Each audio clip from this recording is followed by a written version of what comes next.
Yo, what up? It's Roger from the Masculine Podcast. We did it first. Back with another episode. And I'm looking at two people as I say this instead of the typical one. Because we have the Hivemind guys in studio. We got a couple on camera. We got one sitting behind the camera for a special episode in Los Angeles. We're not in Detroit. Dude, thank you so much for having us. Of course. Why are you here again? What's just up? for this. Just for this? Yeah. Mm-hmm. I flew you out first class. Yeah. And we have the Fijis. Yes. Yep. That's what we came for. So this is water, but it's the good stuff. I don't know if they have this in Michigan. Nope. Dasani only, and that's it. Yeah. We actually, this is a true story.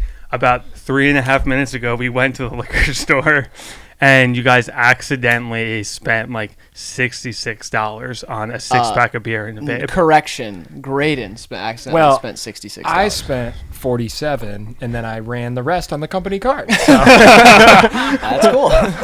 You actually offered to pay for my Red Bull. And I was like, yeah, dude, thank you so much. I wouldn't have accepted if I knew the card was going to get declined. Hey, it happens all the time. So it's really no big deal. It's really no different than usual. But why are you guys in LA? I actually don't know. We're shooting a music video out here, and then for who? For Big Baby Gucci. Oh, I love him. Yeah, we're big fans. So he's so sick. We're doing that, and then we have a few other like swirling possible music videos, and then some other content collab stuff. Yeah. He shot a video that was really crazy that referenced a movie that I can't think of, and then the director of that movie actually commented on his Instagram post. Come on, give me the director, and I'll get you there. Steven Soderbergh, Ocean's 11. No, it's Steven Spielberg. Spielberg, yes. Jurassic Park? E.T., I think. I don't know what he's done Spielberg since then, but yeah. Is he still... What's his name? Fucking shit. Boots Riley. Boots Riley. So, what's the Cam? You're a fucking movie guy. What's the movie that Boots Riley did? Boots Riley doesn't even sound like a real name. Also, fucking his nickname as a kid. Fucking Quiet Cam is supposed to be like my off-camera producer.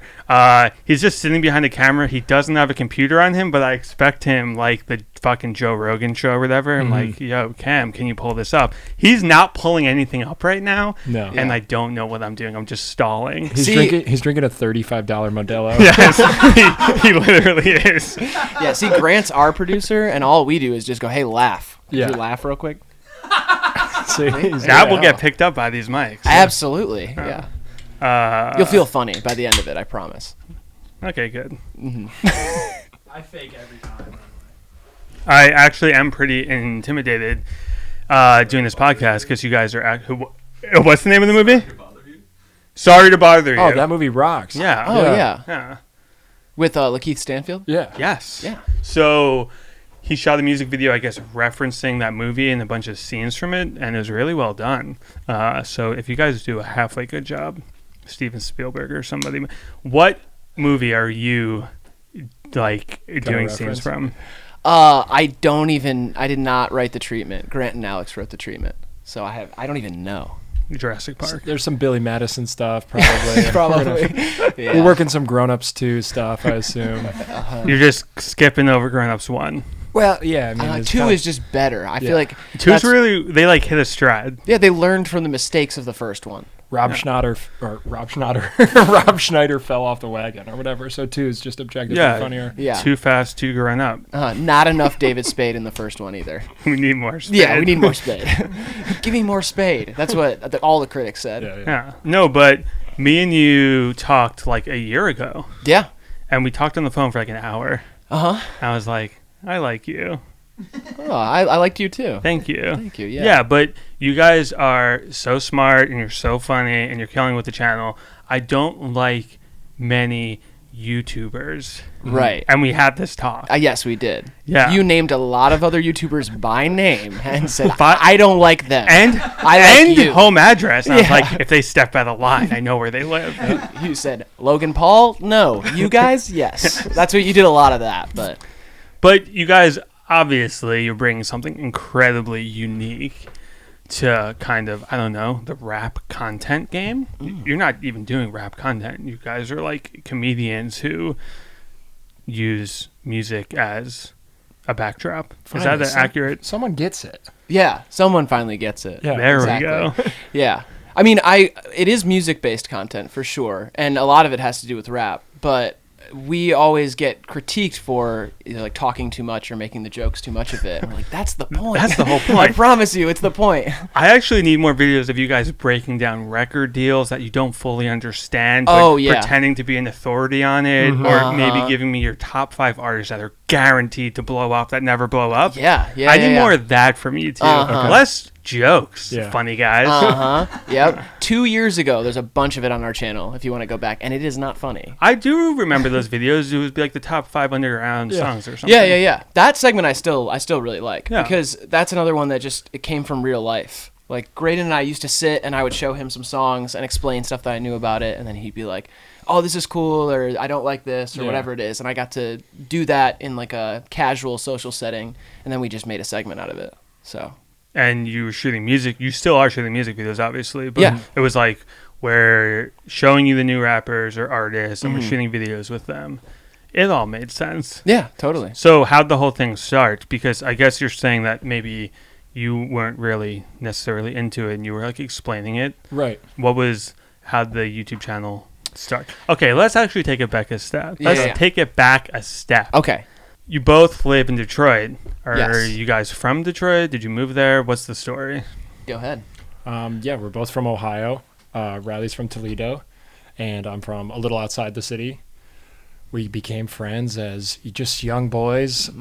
I would drive over to Riley's house, play ping pong in the basement at his parents' house. Steal beers from my parents' fridge, Steal stuff beers, like that. smoke blunts out back, that kind Yeah. of deal. Normal kid stuff. Yeah, and then he grew up and went to Cincinnati to Yeah. be a graphic design student. You actually said the same age. You're still 13. He grew yes, up. yes, he grew up Exactly. exactly. That's what makes me so funny on the show. Is I'm just a child. A really child Yeah. sense of humor, by the way. I wanted to tell you before when you were doing a lot of poop jokes. Oh, yeah, Right love before we turned the camera He on. legitimately does so many poop jokes per video. Sometimes I'll straight up tell him, I'll be like, no more poop jokes or no more cum jokes for this video.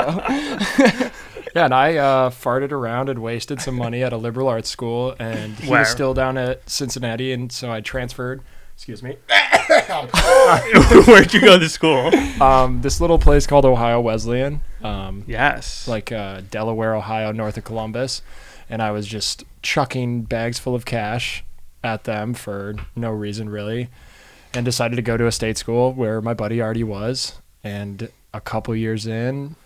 Yeah, basically, at the end of graphic design school, we got to do this big thesis project, and I wanted to do something video-based, something in the music content space. That was the whole thing I was going for, and I started to brand it. I started to come up with names for it and everything, and then I just asked Graydon if he would be a part of it with me.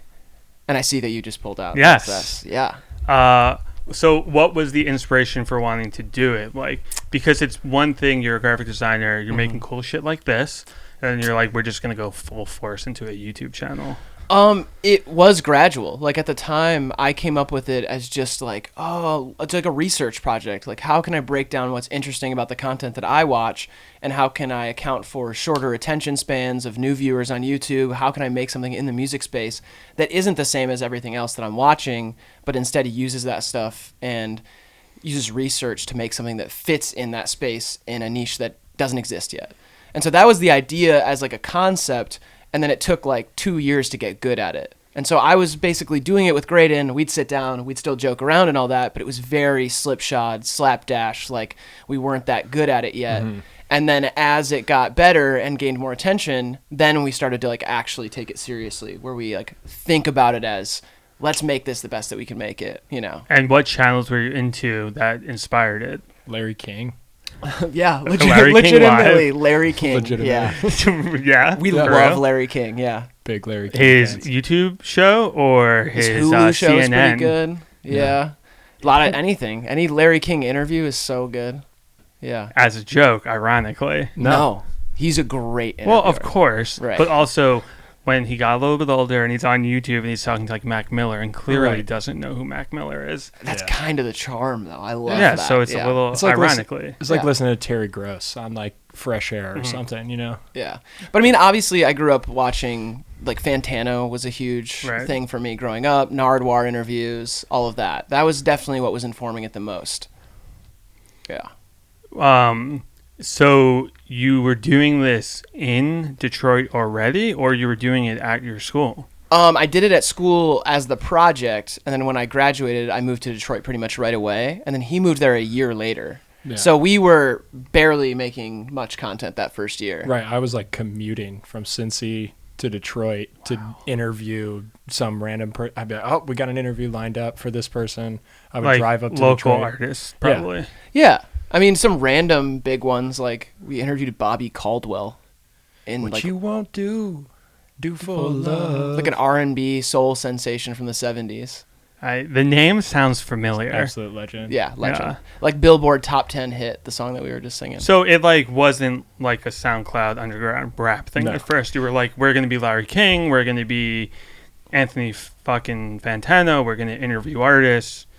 Yeah, but it was a mix of all of that. I mean, we were into SoundCloud, underground SoundCloud Yeah. rap. We were into, indie. I was into Run for Cover record stuff. Mhm. I was into Tiny Engines, and I was trying to find anything that I thought was cool, show that to Graydon, somehow get in front of those artists and make a meaningful piece of content. And I don't think we did a very good job at first. Yeah. Like, there's some stuff out there, but I just watch it and I'm like, oh my God, what were we thinking? So like for example, you reach out to the 70s soul legend. Yes. hmm Where'd you do the interview? How'd you convince him to do it? Like, were you sending like emails of like, He was doing like a Christmas gig in Cincinnati, and we like straight cold called his manager. And he I was like- found his manager's number on LinkedIn. That's how I found it. And his manager's name was Jack White, which I Yeah. think is Wow. hilarious. But yeah, I got in contact with him, and then I was like, hey, we'd love to interview him. We're fans of him. We have younger viewers. Maybe it would be nice to show him to some younger viewers, whatever. And then he was like, all right, you got half an hour with Bobby in the back of the place that he's performing before he performs. So we like pulled up there and did an interview with him. I just still don't believe that this wasn't some element of it's ironic that we're interviewing him at a Christmas show. I mean, I think we were aware that it like us interviewing him alone would be funny, Right. Right. but I like sincerely have like a real soft spot for that kind of music, Okay. and so to me it was like I was like fucking shaking. I think it was like, more ironic for me. And Yeah. I'm Yeah. sure your parents know him and they're probably like, wow. Yeah. Our kids are interviewing Bobby Caldwell. Exactly. they're Caldwell. really making Yeah. it. Yeah. Holy shit. And I did a ton of research. Yeah. So I like asked him questions that made him be like, how do you know that? You know? Real like Narbor moment. Yeah, kind of. But I don't think he gets interviewed by people probably who are asking any sort of questions like that. Like I was No. like, your mom sold Bob Marley his first house. Like, Oh wow. and then he was like, how do you know that? You know? That's what Is he said. he's still alive? Yes. Yeah. You His- gotta have him on the channel now and play Yeah. like some sort of game with him. Yeah. He is not in great health, so please keep him in your prayers. Damn. Yeah. Yeah. Pray for Bobby Caldwell. Everybody. Shit. Absolutely. Mhm. I'm gonna do a deep dive on his Spotify. Yeah. Yes. Yeah, on his Spotify. Yeah. Oh, open your eyes, carry on. What you won't do for love, perfect island nights. I mean, the hits literally keep just coming, keep yeah. coming. What year was that interview? Late 2017. It's pretty recent. Yeah. Yeah. But that's when the channel started. Right. Mhm. When I first started messing with the blog and people weren't really doing video interviews, it was kind of a foreign concept, and this is like 2010. Mhm. All of my interviews were backstage at concerts. Yeah. Like I interviewed Kendrick Lamar backstage at the concert, like Big Sean, whatever, and it was all like, you have 15 minutes. Yeah. And I'm like holding the camera. I'm like, so Kendrick, what do you like? So bad. We had a few back of venue ones too, outside of Bobby. Yeah, a few. We're trying to avoid doing content that isn't in our studio for Right. for a while. I'm actually forcing your hand. I'm making you film content with I me know. tomorrow. I know. We're gonna do it. Yeah. We're gonna do it. I have a green screen at least. Like it's not going to be this. It will be yellow. Okay. Yeah. Yeah. We'll make it happen for sure. I'm like holding you hostage, making you do it. You're not leaving, by the way. Oh yeah, we'll I sleep drained your bank accounts. That's why the car didn't go through. No, Right. it's not. I know why it didn't go through. Why? I just don't have a lot of money. Oh, okay, there we go. over. Yeah. What was the first moment of the channel where you were like, "Oh, this is working, and we're onto something"? The first video that did well was one of those 5 hottest in the underground videos. Yeah. So it was one with NASCAR Aloe in it, and it just started to like make its rounds in the YouTube algorithm, show up on people's recommended. And that happened probably like a week after we dropped it. And then we did the cartoon puns video, the first one, and it was out for a month and had 1,000 views. And then randomly one day, I was like out doing something with my family. I was visiting my mom, and I came home and opened my laptop, and it was like, "You've gotten 10,000 views in the past 24 hours. Wow. And I went and looked at it and was like, what's going on? And then the next day it had like 50K. Wow. And the next video, like it had 150K like a week later. And I was like, oh my gosh, we got to do the second one. And I had already drawn all of the cartoons for the second one. So we dropped that one, and that one blew up too. Where did the views come from? Could you track like, oh, it got posted to Reddit and it landed on some big subreddit, or like No, how did it happen? It just slipped in the algorithm? I think it's just algorithm stuff. I'm not good at that. I don't check. I don't know where people watch us or anything. I'm not a numbers analytics type of guy. Is there anyone on the team who is? I know that you're not. You know this? Yeah. Who told you? Actually, the clerk at the liquor store said, this guy, Said you're not a this numbers guy guy. isn't really keeping track of his numbers, his numbies. Yeah. No, I mean, I know enough that to get by, but I never like, I'm not looking at like, oh, like where did people find me? I don't know. Yeah. Yeah. What does the name mean, and where does it come from? It's a science fiction term. Hivemind. Yeah. Should we tell the actual story? Yeah, I think we should. Yeah. Okay, perfect. 'Cause We usually lie. We this lie will about a lot of be stuff. its own segment. You know, like I'm going to cut this into a highlight, and Yeah. this Yeah. is the one that's going to get 1 million views. Okay. Okay, Okay. yeah. So, Okay, so let me set the scene for you. Yes. Oh wait, no, you can ask it if you want the. so I don't know. It's natural. Don't worry. Where does the name Hivemind come from? Okay. So let me set the scene for you. What year was it? 2015. 2016 going into 2017 New Year's Eve. Yes. Red okay. River Gorge, Kentucky. Yes. Yurt. Circular cabin.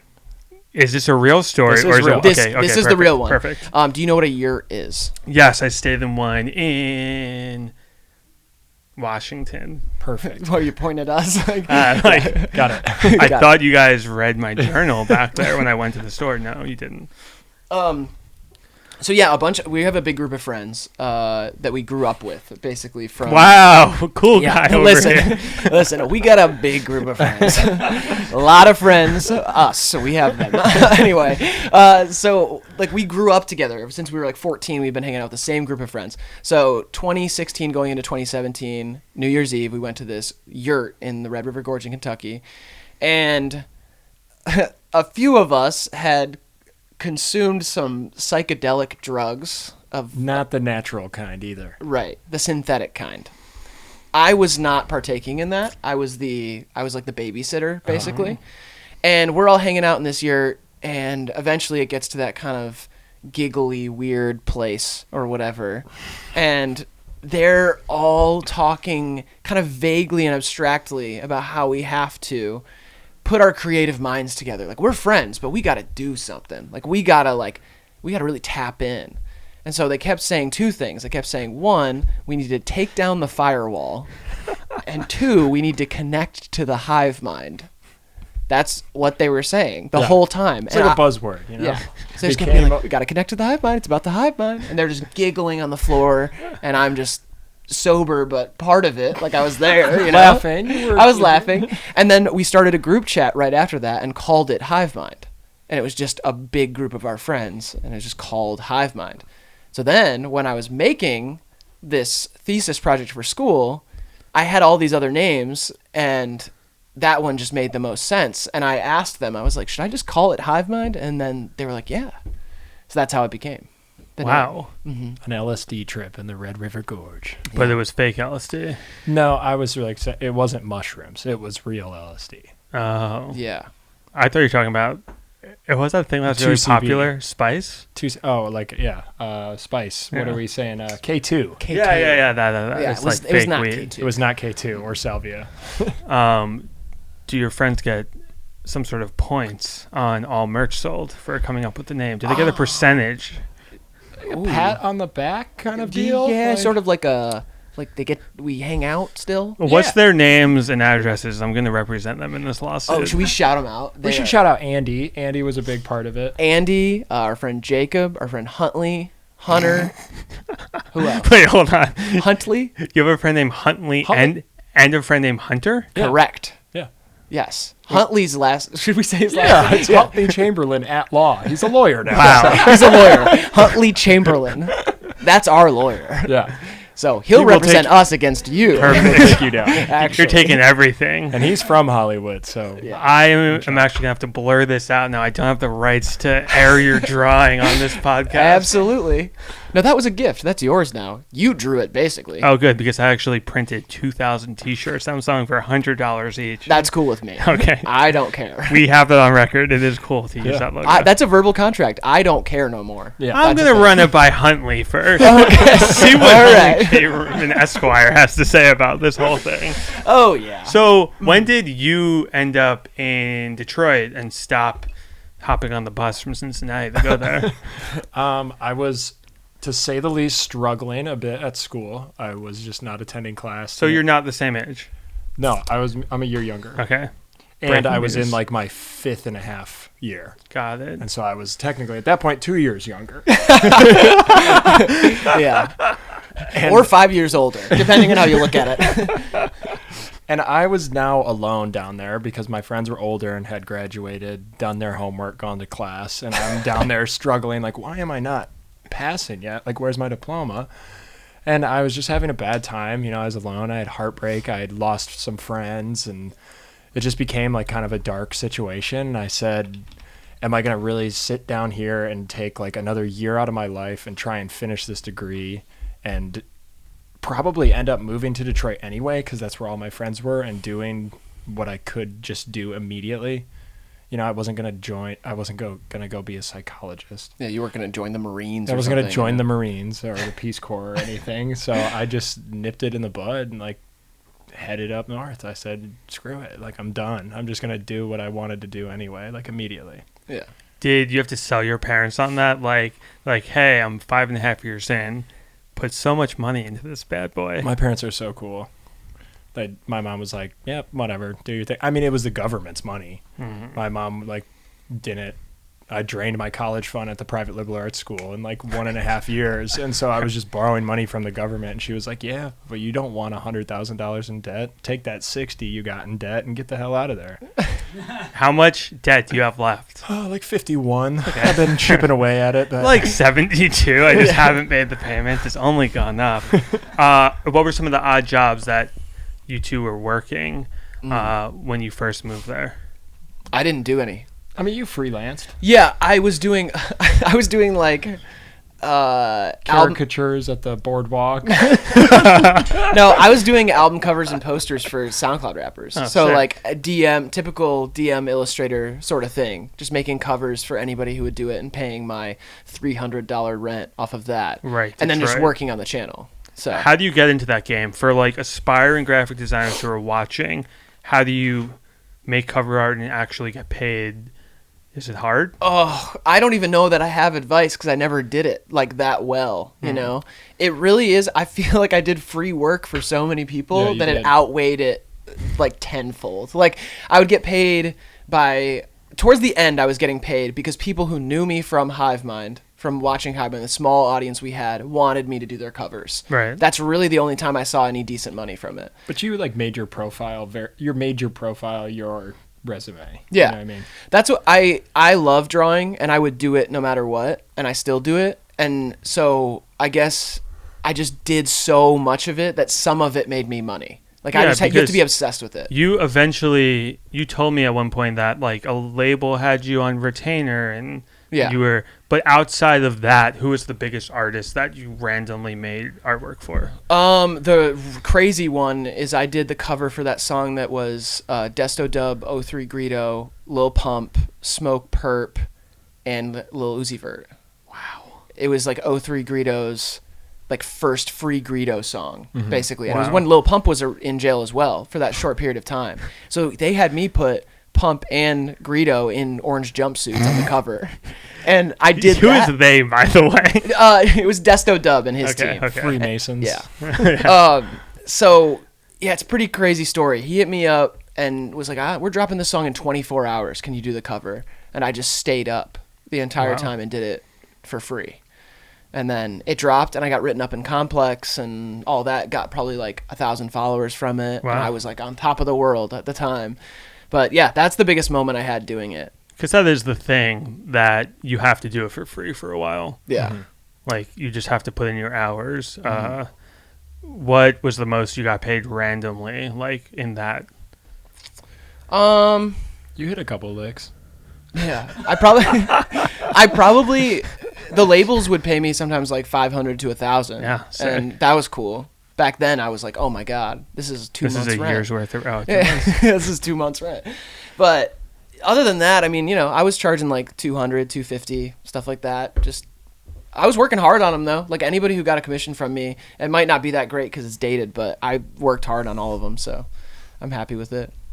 And what were you doing while he's putting a little pump in the orange jumpsuit? During that last year down in Cincinnati, I got a job at an engineering firm. I had learned how to bartend, and I was bartending at like this music bar, live music every night.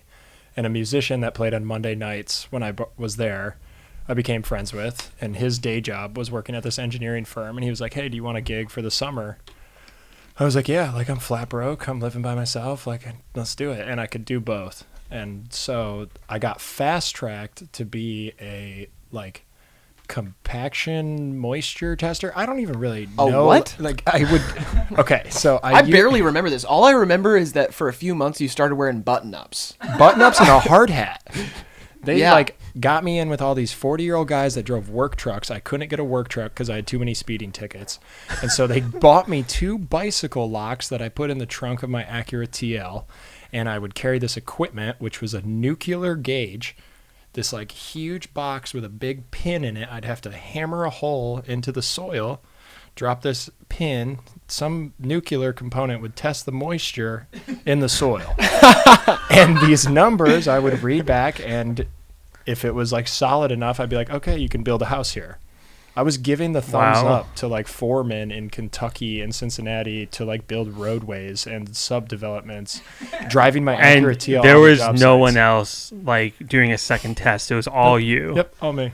Were you getting paid off by the mob, or I was getting anyone? paid a lot of money. I was making like at that time I was making like $3,000 every week. Wow, Which was crazy. is that job still open? Yeah, I think it is.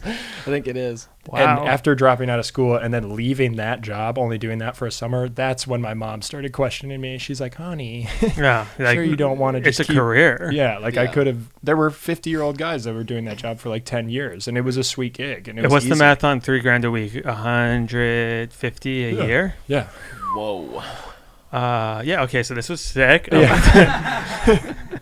But yeah, I dropped that as quick as I dropped school. I was like, screw it. I don't want to be a construction worker in Cincinnati for the next 10 years. But Yeah. it gave me enough dough to make the move and like be able to come up to Detroit and pay rent and hang out. When I first moved up, I was jobless for like 3 months, just like Yeah. blowing money and sitting around and playing Apex Legends. So that was cool. But then you eventually got a job Yeah. doing what? Bartending. Again, Got it. I bumped around at like some shitty nightclub, sports bars downtown, and then I found like an old classic joint that kind of fit my style that I'm still at part time. Yeah. And is it? I feel like your vibe is something you enjoy, like Absolutely. meeting people and talking to them and riffing with them, probably making fun of drunk people. Absolutely. Getting drunk with them. Yeah. I mean, there's old guys that come in like to see me, and shoot the shit. They're like, here's my young buddy that knows about rap music and runs a YouTube channel. And I'm like, hell yeah, Greg. Greg. Do you get recognized by any younger patrons? This happened for the first time this summer. Some kid, it's on the water, and it's like a big boater community and stuff. And some kid working at the marina next door walked in and was like, hey, Graydon? And I was like, what's up, man? Like, how's it going? And he was like, you're on Hivemind. And I was like, yeah, I am. He's like, I watch the videos all the time. I was like, dude, sit down. Let's do a shot. I'll get you a beer on me. It's that kind of joint. Like, you give out drinks. And he's like, well, I'm 19. I'll take some mozzarella sticks. And I was like, right. Yep. See ya. Like, nice to meet you, buddy. Yeah. You're like, I'm not losing this job. And me and Greg invested too much time in this friendship for me to get canned. Yeah. So a big part of your channel is the games you play, the unique segments. It's what separates you from the trash that is YouTube. Oh, yeah. Well said. Well said. Yeah. They're really good, and they're really smart, and you put them out very frequently, and they're always fresh ideas. What was, I guess, the first game you already said was Rapper Puns. Yeah, cartoon puns. And I assume that spark something like, oh, this is working, let's just think of a bunch. Yeah. How do they come about? Well, first of all, thank you. I'm glad you like them. I don't know, the Spotify game was the second one, I believe. It was just like, once we saw the formula of like, I'm showing something to him and he's guessing it, that started like a thing where people wanted to see more of that. And then I was like, what if we both guess stuff?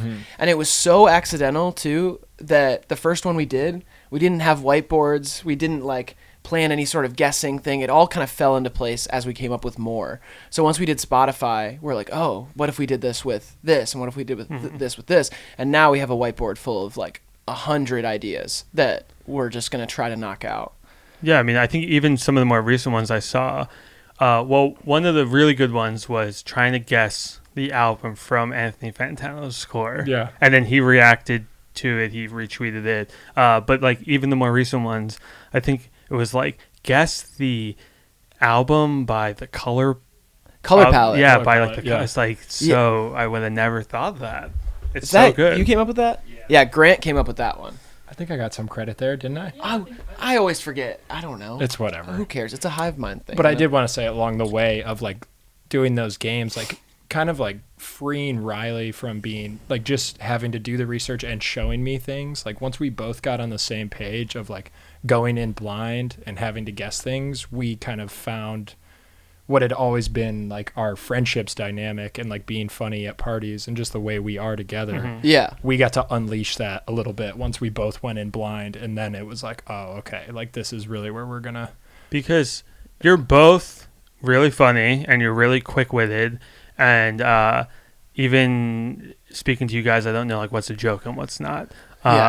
Were you always like that? Is it something that did like, were you in like drama class in high school, or did you take improv in college? Like, where did it come from? It is like the thing he was talking about. Our arena was like parties, like Yeah. social situations. We would just like elaborate lies and build off of that bit after bit after bit. Like just like natural constantly. smartasses. Yeah. They like wanted to make the joke about the whatever person wouldn't get the joke in the room, and then we'd be there.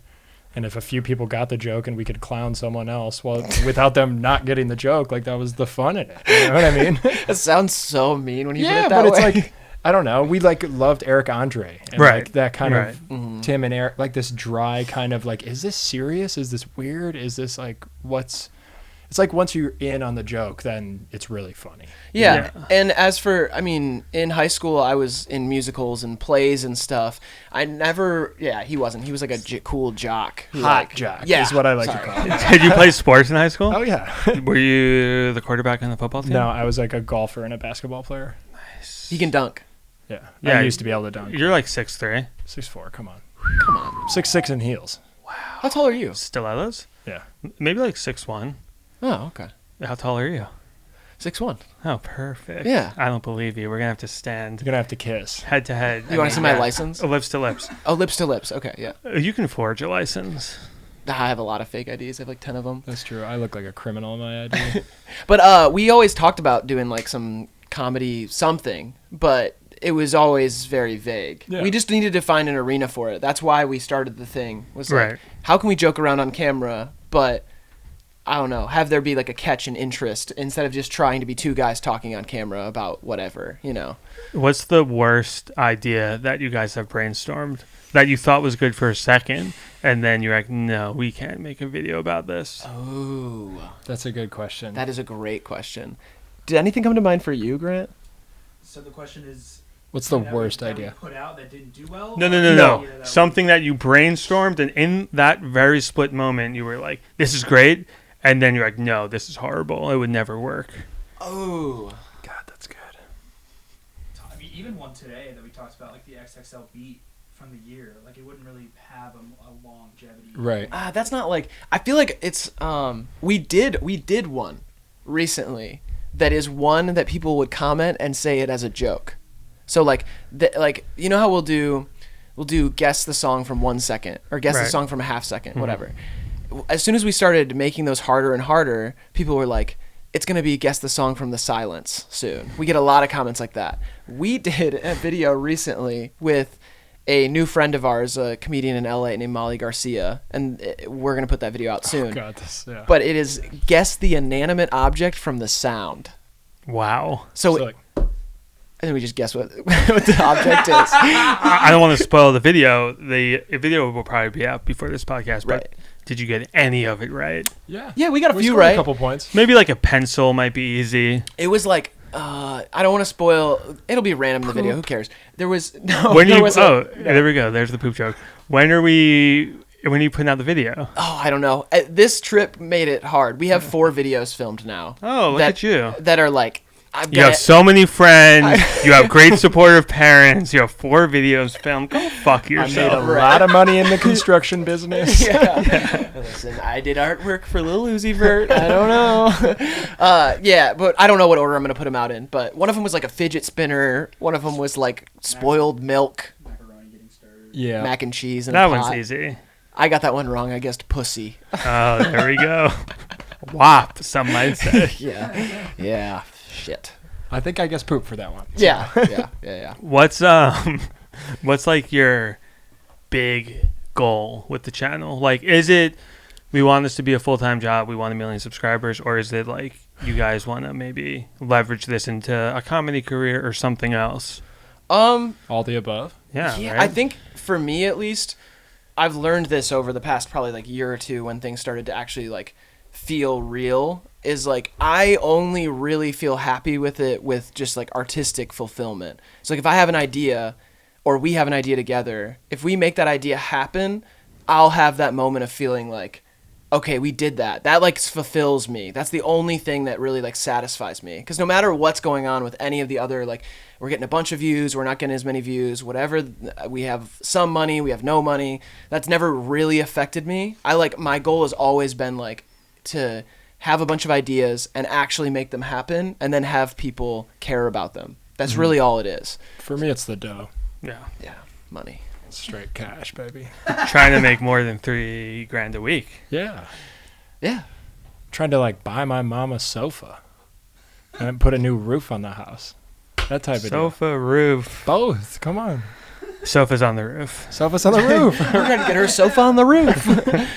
Yeah. I mean, there are many goals within that, but Yeah. I've just like, right now, the other day, we talked about an idea that's like way down the line. Yeah. Something that we want to do that's a different type of content.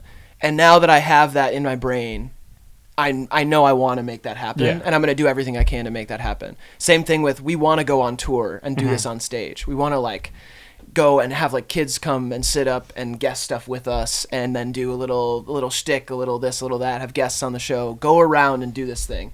There's a lot of things we want to do, and I just want to like, I feel like they come in order. Like I'll see the next one in front of me and be like, all right, that's the thing to chase. Right. And I've never ran out of things to chase. So as long as that's there, we're just gonna try to keep chasing that thing. I mean, I think the hardest part about YouTube is that you need to treat it like a full-time job, but you're not getting paid like it's a full-time job for the first few years, maybe ever. Yeah. What's the most frustrating part of YouTube for you? For me, it's definitely just editing. It's like wall to wall. I'm never not working on the channel. Like it's constant. So I gotta burp real quick. Yeah, I want to free my hands up so that I can do like more of the creative. So like hiring an editor one day. Yeah, that's what I've been working towards, and that's like gonna happen soon. But yeah, that's the most frustrating part is being in my room after we've had the fun of filming it. Right. After it's like even the fun part of editing it, cutting it up, finding out what are the best jokes. There's so much work after that, even that I'm like, oh, I just I don't want to do this for the rest of my life, basically. Yeah. I don't know where this fits into the podcast, but truly, when I'm speaking to you guys, whether on camera or off camera, I don't know if I'm in on the joke or if you're making fun of me. You make me self-conscious. Oh, no. I'm so sorry. We've never been physically intimidating guys, so I really think we're You're compensating. kind of physically intimidating. Thank you. I appreciate that.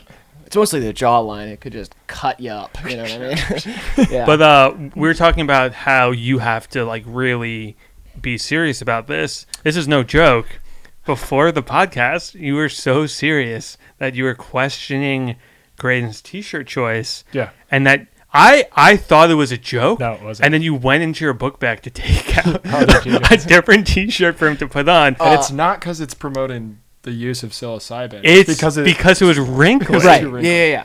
And then there was, like a short but serious conversation of who should sit on what side. Yeah. Oh, I will say that the wrinkled shirt thing was a bit of shtick. Like, that wasn't 100%. I thought it was a shtick. I thought was you a were mix. like It was a reaching into your mix. bag as a joke, being like, "Oh, I forgot the shirt," and you actually seemed mad about it. And not every time are we both in on the joke. Oh, Because I thought he interesting. was. I'm like, oh, he's being a dick right now. Yeah. My shirt's too wrinkly. No, and I can't wear it. I thought it would be very funny if I posed myself as like the clean one, in that scenario of like I'm prepared, but you showed up all slobby to the Mascarilla podcast.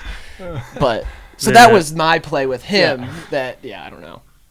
It goes both ways. I'm not buying it. I mean, You were serious in that moment. It was like half and half. I'm Yeah. never really serious, That's true. Interesting. Never Sometimes 100%. Sometimes I bully him too. Yeah, that's true. So you're both in Detroit still. You have a whole motley crew in the house. You got the yellow wall. Yeah.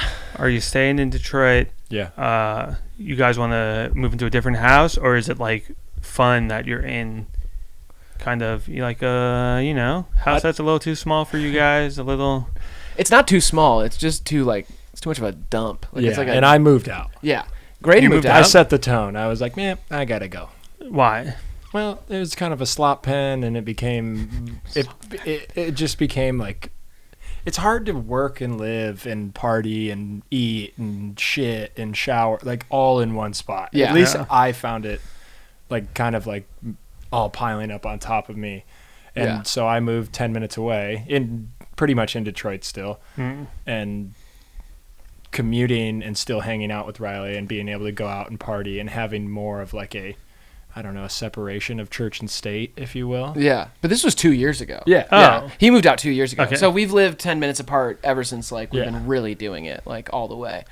What's like your go-to pickup line in a bar when you're trying to talk to someone? Is it like I'm gonna guess your phone number by the color of your phone?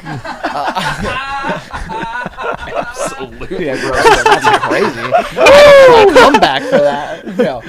I just say, let me guess your sign. That's what I say. For real? No, I don't have a pickup line, dude. I do. I mean, of course you do. I introduce myself as a funny name. That's a go-to one of mine. Yeah. Like- Hi, I'm Moss. You already do have a funny name though, just so we're on the same page. Is it how? What do you mean by funny? Graydon? Yeah, Yeah, what's it's funny like about Braden or Brayson or Grayson or Trayden. Or All of those very funny names. not funny in the Midwest, just kind of normal names. That's true. It was You your wanna friend's name? Bentley. Huntley. Huntley Esquire. Yeah. Oh God, I gotta Yeah. hate that guy. Oh, you would love Huntley. When I talked to you on the phone that first time, I think I was like, it's so clear that you guys need a show on Adult Swim. Like, that's where this is going. You referenced being influenced by Eric Andre. Is that one of like the end goals here, is to kind of turn this into some sort of, actual like television product? Oh, I don't know. I'd love to see what we could do in a writer's room. Yeah. Like being from where we're from and like not, I don't know, running in like the LA showbiz scene. Like, I don't know what that looks like, but if someone gave us the opportunity, for example, like someone who we're recently influenced by, like Tim Robinson. Yes. Yeah, I think you should leave. Yeah. He's like a Michigan, favorite Detroit show. guy. Oh, yeah. And like, let's just say ideal situation. He's like, come help write on a sketch. Like, I'd love to see what me and Riley could do in a writer's room scenario. Like, that's definitely something I think about. Because that's something like I've done behind the scenes for a long time too. Yeah. Is just I'll write out like all of this stuff is sitting there. I have like 5 years of stuff that I've just written, material, like sketch stuff, and jokes, and some of them I try to like work out in our show, but some of them exist completely separately, and we're just waiting for like the means to do those things. You know, like we'll have a bit that will fully like flesh out about something that happens in like a football stadium, and we like want to make that happen. Yeah. But then we're like, we can't, you know? So there's definitely stuff that we come up with that is beyond our means at the moment. I don't know if it is a show on Adult Swim, but Right. I want to do like definitely something bigger that takes more, Yeah. you know, moving parts. I used to do that in college. I would like sit in the back of my math class and just be laughing to myself because I would like create this whole world. And then eventually the teacher kept me after class and was like, you have to stop doing drugs before class. I was like, I actually don't do drugs. I'm just Whoa. super funny in my own head. I'm just laughing to myself like a fucking drug addict in the back of the classroom. Yeah. She was an old lady, and I think it was coming from a good place. Rest in peace. Probably. I mean, we could just be. You're talking about wanting to write on shows. Would you ever move to LA? I don't want to say we would never move to Right. LA, but we're not going to do it right now. Like, we want to stay in the Midwest, and we want to stay specifically in Detroit because we love that city. There's a lot of infrastructure for it to be a big city with a lot of media in it, and right now there's not much media. Like, we're one of the few YouTube channels that have a following in Detroit, and we are part of that social circle, and I want to see like where that can go. And when an artist comes to the Midwest, you're, you know, one of like the only Yeah. stops they can make. But if you're in LA, it's like there's literally over 100 Yeah, we're media outlets. We're That trying to be a big fish in a small pond. Yeah. Yeah.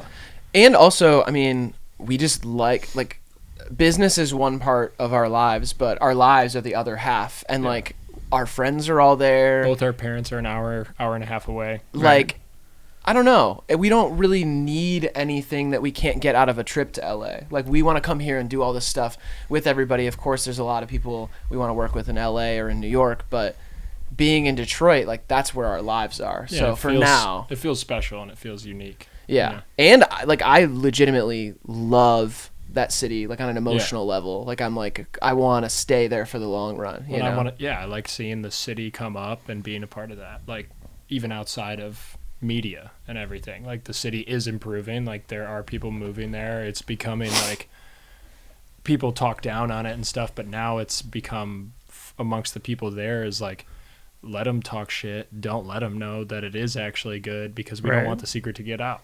Yeah. And then the rent is $3,000 for the house, and It's less than that. no, I'm saying like eventually, if the okay, word yeah. gets out. Yeah. Yeah, Exactly. totally. Yeah. Speaking of comedy writing, one of your tweets went like not even viral. It's just become a part of like meme lexicon. Yeah. You're the guy who came up with.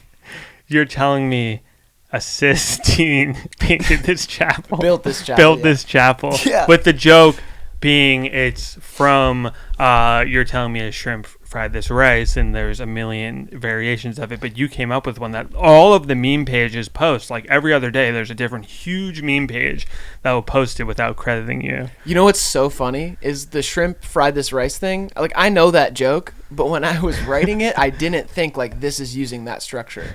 So, because it was in my drafts as something else. It was like, it was like worded completely different. It was like, so wait, cis teens built this chapel, like something like that. Yeah. And then I slept over at his house because this is like one of the first times when COVID was starting to settle down, where I decided to be social and like go out, and I got too drunk because I never drink. And I fell asleep on his couch, and he was driving me home in the morning, and I was like hung over in the car looking through my drafts on Twitter, and then I restructured it to that, and I was reading it to him, and I was like, this is pretty good, isn't it? And he was like, oh yeah, that is funny. I thought of it as just like another tweet, and then it like took off. How many retweets and likes does it have on your actual profile? It has like 35,000 retweets and like so crazy 400,000 likes or something. It had a resurgence this week. Like, it's from March. I tweeted it in March, and then it got stolen like a bunch over time, but this week it got stolen by like 10 meme pages, and a model named Simone Murphy went to the Sistine Chapel and made a TikTok where she put that as the caption, and that went viral. So crazy. And then she followed me on Twitter. Wow. But still takes credit for the joke. What do you mean she takes credit for it? People say, like, they'll comment like, this is a brilliant joke, and she goes, she's LOL, like, thanks. thank you. And I'm like, obviously, like, it's not your joke, but I don't care. It's whatever. You sliding in those DMs or what? No. Why would I? They're like, hey, you like my joke? If you'd like to know enough to steal it, let me take you out. Like, I can write you more jokes for your TikTok. And she's in Italy or something. Yeah, that's a pretty nice place. I was going to say that if you somehow tie in like a Dignan thing, that's kind of our new like shoe-in for more views, more likes, more comments. Our fan base will definitely attach to that if you kind of play into the Dignan bit. You know what I mean? Don't know what that is. Just call me Dignan. See, this is one of the things where I don't know if I'm in on the joke. You're making fun of me. Well, apparently you're not. I thought you would be for that, but basically, long story short, and you can cut this too, but like a couple weeks ago, he made a bit in one of the games where I was like joking on him. Riley was coming at me for another wrinkled shirt type scenario. It wasn't that. I said, so what? My name's Dignan. He just said that in the middle of like a thing. Yeah. And then he was like, no, I'm Dignan now. That's my name. And then the bit grew to now be Graydon and Dignan are separate people.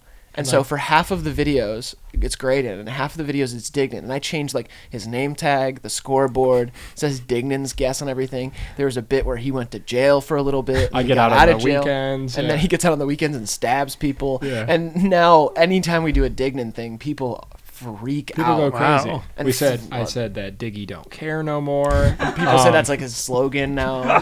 They want us to sell shirts that say "Free Dignan" or "Diggy don't care no more," or like. I have told you this off the record. That gun at me below the table. Finally, I can put it back over here. No, I've told you this off the record, but I grew up reading Mascarilla. Why is that off the record? No, it's not off the record now. I've told you this off the record in the past. I love Mascarilla. I'm a ride or die Mascarilla guy. I'm gonna turn that into an Instagram app. Okay. That's fine. Riley with me. from Hivemind is a ride or die Mascarilla fan. Oh my god. Okay, we're gonna wrap this up. Thank you so much for coming on the podcast. Thank you for having us. We are gonna do Hivemind content. I'm forcing you into it. We're doing it tomorrow, and it'll Friday, I be thought. on Friday. Tomorrow. Tomorrow is Friday. The power of right, editing. my bad. Shit. Yeah. We're in the year 1999, by the way, just for continuing. Just so you guys know what's going on. We're going to see Prince after this, right? Yes. Yeah. In and, Detroit. Look out for something around 2019, 2020. Big pandemic sort of situation coming up. I was going to say look out for something in 2001, but... All right. Okay, thanks. Bye. Thank you so much. Thanks, Roger.